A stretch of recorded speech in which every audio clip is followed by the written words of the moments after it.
All right, this is a bunch of pre-production toys from this is a Tonka line that was preschool Tonka line. How much of this stuff actually got released, I'm really unaware right now.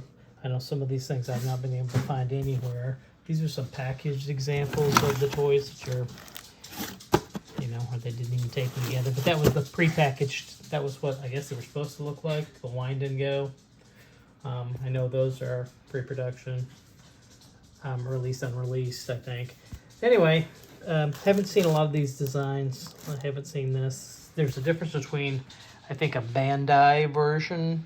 Like I saw this, look at two of these guys. Definitely got a different type of figure there.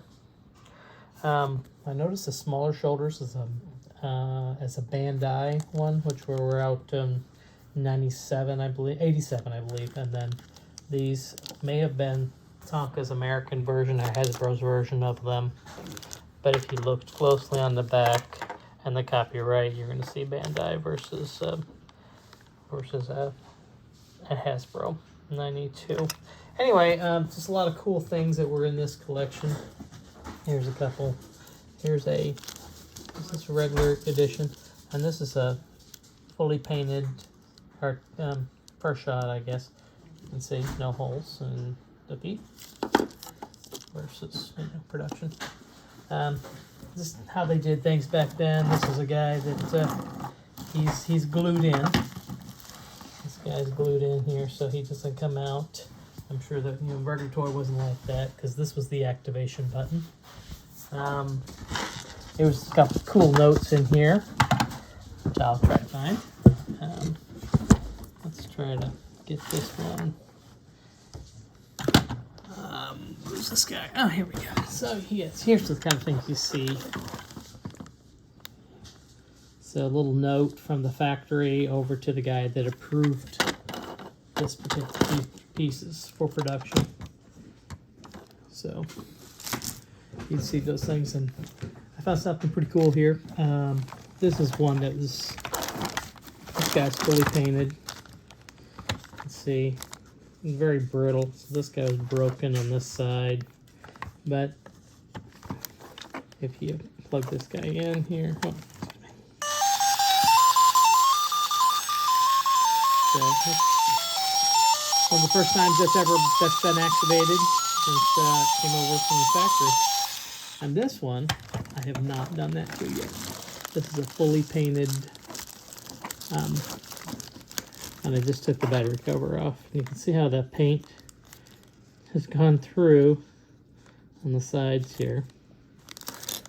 And this went to Jerry Palmer, was his name. He was the guy that at Hasbro that decided, which factory would make whatever. Look inside here, it's kind of cool. Some of the things you see in a prototype. Along this line of the battery, you see a white stripe? That's where the paint just didn't, the guy painting it sprayed it in a pattern. Just missed that little detail. But you can see little things. That's what hand painted looks like. Kind of got an orange peel look to it.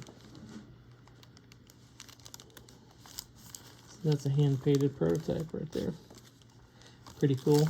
It has never, to my knowledge, had batteries in it, and I'm going to, for the first time ever, let this toy have some power and see what she does.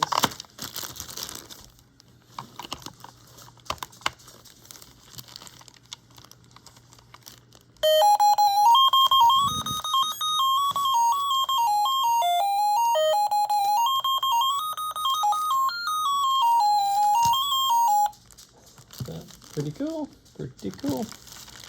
I don't know how many of these they made, if they made any. I'm gonna research that further, but there's a good example of one that's this one has been painted, or wasn't painted, I don't think, but probably a little further up on the kind of the evolutionary scale. Things like this. So that's that. Kind of neat little piece of history here.